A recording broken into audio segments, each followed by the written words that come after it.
Yo, what up guys? Thank you once again for joining us for the show. My name is Washerage Konyo. This is a show we normally focus on unique businesses. Last time tuliangalia mambo ya fashion na leo tuko Da Vinci Africa manzi. Leo tunaangalia mambo ya internal design na leo tuko na a very unique gentleman here called Dennis who makes art out of wood.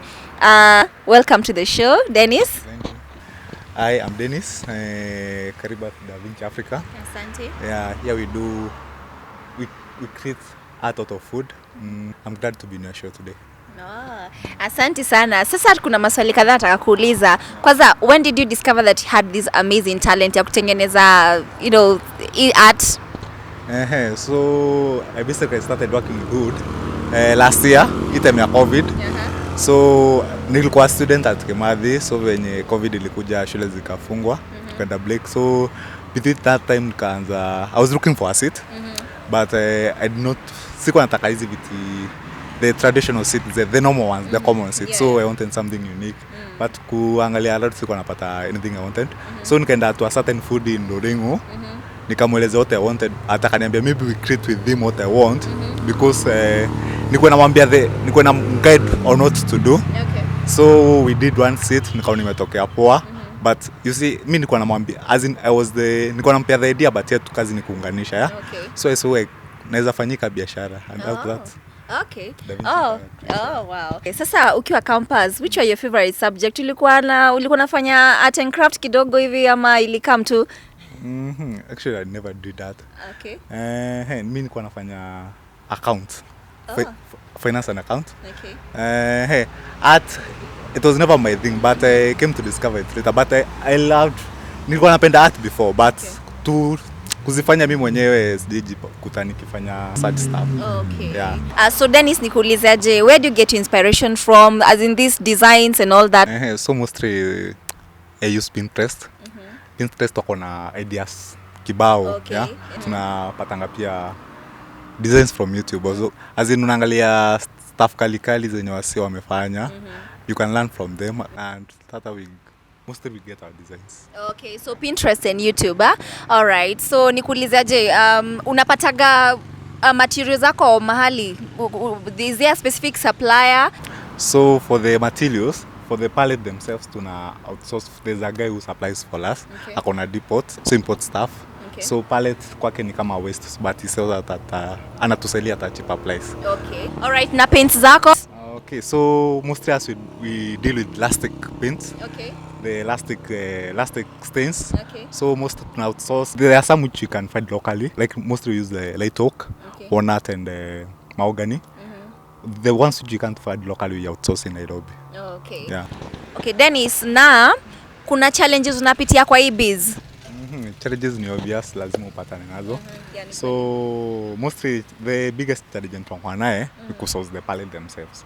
So unapata locally kupata pallet it's a bit challenge kupata mse mwenye na kusupply as in that steady supply.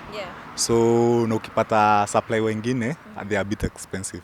So you find kama cost iko juu kidogo, you find pia products themselves you have to sell ziko expensive.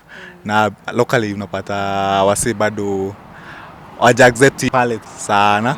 So you find to convince mse kukani pallets to sell at kuna place ukisell it will be difficult for a client to buy. Na pia another challenge ni cost and quality control. You find that let's say kama cushions zenye unatumia the fabric themselves they are a bit expensive. And you need to control that too. The cost and the quality. So you find that at times unapata customer ataki kutoa match. Na nataka kitu poa, unaona? By then nikuulize aje venye umesema ati customers sometimes accept this kind of art. So how are you able to convince your customers that this is the modern kind of art? So kitu ya kwanza nachiki the pallets themselves unaonanga the structure itself before unaona kama ni ile the traditional set na kwa imefunikwa na fabric all over, unaona? So you don't know the kind of food they have used, hujui na kaaji kani mbao poa ama ni mbao sile the waste themselves ametumia. So for the pallets tunapata ka finishing yake iko fiti na msi anachiki mbao yenye inatumiwa ita nice wood, yeah. Alright. Then apart from this art naona kuna pictures huko pia sijui ama ni mounting ama naitwa nini, lakini tunataka kujua as in do you get the art from social media ndio at least unafanya venye unafanya and how do you do it? So we also do art. So art actually ilikuwa the first thing nilifanya before nikuja kufanya hizi mambo za palette. So tulianzia kufanya art, tunafanya string art, tunafanya canvas stretch. So what we do, we find quality print from internet. So kuna links kadhaa, kuna site hapo unaweza pata wallpapers kubwa, large format. So we print them on a quality material. Then we make the frames ourselves. Then we stretch them on canvas. Others we mount also. All right. Yeah. Okay. So sasa our clients hapo hivi, please when you take your photo pia unafanyaga za clients pia. Also we do mounting themselves. Okay. Yeah, tunafanya. All right. So tumejua mali tunaweza kuwa tunafanya hii nini, so you make sure that your favorite photo umeletea Deno hapa hivi atakufanyia such a good deal. So nataka kujua mambo ya competitors. Kuna competition huku nje ama Sahi competition is kosa, but unajua as far as you are serving your customers, like unawapea kitu quality, of course you get kuna client wata trimini kwako, of course, but competition is healthy. At least with competition tunaweza kukeep our game. Yeah. Nikuulize aje, business yako ina bring back, ina give back, inaleta profit? Yeah, actually na pay juu comparing kwenye nilianzia na kwenye tuko, I can say ina pay back. Yeah. You can see a positive change. Okay, so maybe unaweza tuambia maybe some price of maybe kitu kama moja, unaweza tuambia kama seat kama hii na costing kama how much hivi? Yeah. So for such a seat, kama this one we are selling at 25. Then such a coffee table we are selling at 75. Okay. Yeah, this is a TV stand. We are selling at 15. Okay. The normal pallet seat, 3-seater we sell at 10. Okay. 2-seater we sell at 6K with the cushions and pillows complete. Okay. So you umesema 25,000, hii umesema ni 7,500. Yeah. Okay, 7,500 na ile umesema ni 15,000. 15,000. Yeah. Okay, na ile ni shelf. Hey, manze, look at that shelf, very unique. Hiyo keka kwa nyumba yako inakaa fiti sana. Okay, kuna order ushaletwa na customer maybe ukashindwa, ukalemewa kidogo maybe kuitengeneza?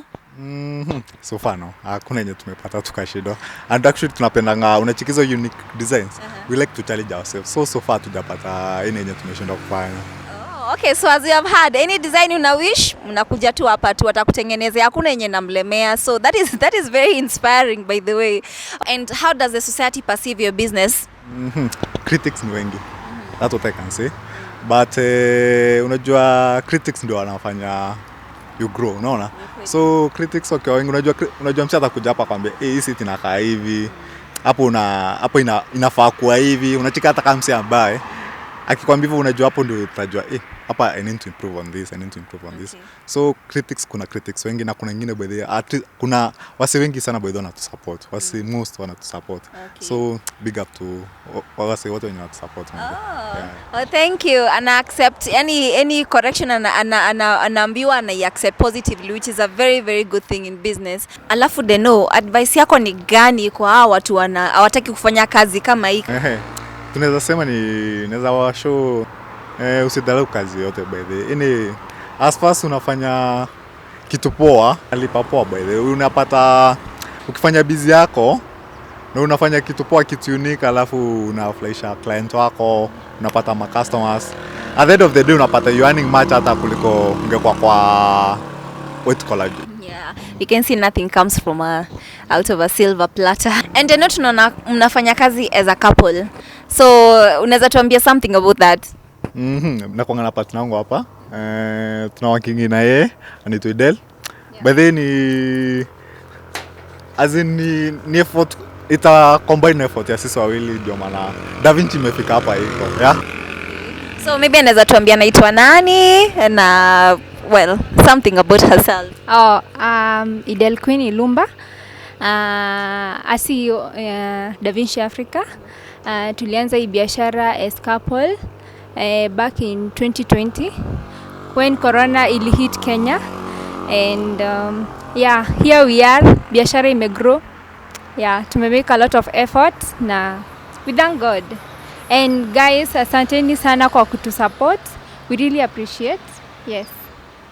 Thank you. Yeah, such a beautiful lady there. Asante sana. It's so inspiring to see a young couple ikianza such a thing na wana encourageana. So even couples out there, make sure that you make the best use of your partner. Kama nitaiweka hivyo. So as we close the show, tunaweza taka kujua watu wanaweza follow aje kwa social media ndio wapate hizi products zenyu. So tuko na account IG tunajita Pallet Kenya 254 Nyeri ama Da Vinci Africa, and also tuko na account on Facebook, it's called Pallet Kenya Nyeri. Okay. Yeah. Namba ya Deno tutaiandika hapo chini, and all those social media handles, and please tafadhali don't forget to like and subscribe to my YouTube channel at Wachera Gikonyo. Thank you so much for watching the show. Leo tumekuwa na Deno hapa hivi ametuambia story ya art and design. Please let's learn how to appreciate our talent out there. Tusidharau kazi kama hii ama tuseme tutaki kuchoka or anything. So whatever you have, whatever talent you have, remember that our God is a God of diversity. Kwa hivyo let's make use of our talent and put it to even to help others out there. Thank you so much for watching the show. Usisahau ku like and subscribe to my YouTube channel at Wachera Gikonyo. Thank you so much. See you on the next show.